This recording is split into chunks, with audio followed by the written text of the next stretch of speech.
La femme est celle qui nourrit les autres, qui prend soin des autres, de l'homme, des enfants. Comment remplir efficacement ces tâches si la femme ne fait pas appel à ce qu'elle a de plus naturel et de plus sacré en elle?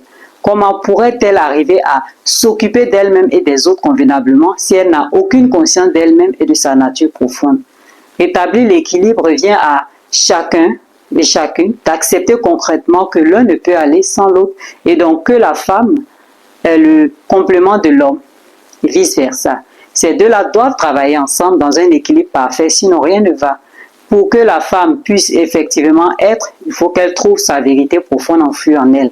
C'est à elle que le rôle de création a été confié et c'est à elle de le transmettre à l'humanité. Mais pour mener à bien cette mission, il est impératif qu'elle prenne sa vie en main et qu'elle réveille son féminin qui dort en elle, dont elle est le plus souvent coupée. La femme coupée de son féminin est comparée à vouloir vivre sans air. Cette femme-là recherche en dehors ce qu'elle est déjà, tellement inconsciente de ce fait, elle finit par être néfaste pour elle-même et malheureusement aussi pour les êtres qui dépendent d'elle, et cela sur tous les plans. Plus la femme s'éveillera et deviendra plus consciente, mieux l'humanité se portera, car elle est celle qui fait don de l'amour à l'homme, aux enfants et à tous. La femme est celle qui permet à chacun de se lier à son féminin et à son créatif grâce à ce don d'amour qu'elle est.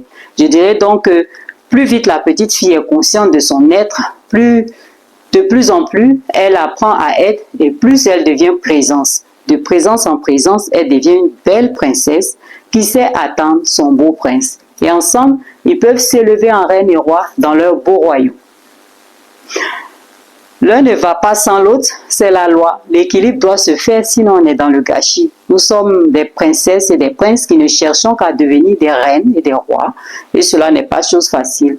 Une auto-éducation est nécessaire pour arriver à être le prince charmant tant attendu par la belle princesse et ensemble, on peut prétendre à la royauté par avant.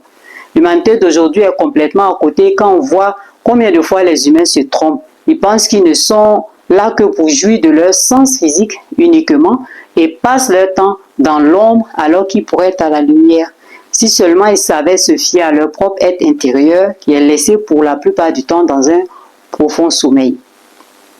La femme d'aujourd'hui, blessée par tant de siècles de domination, de rejet et d'humiliation, s'est complètement perdue d'elle-même et de sa vraie nature, si bien qu'elle se retrouve être le contraire de ce qu'elle était au départ. La femme du départ est pur amour. Elle est la porte d'entrée au paradis pour elle-même et pour les autres.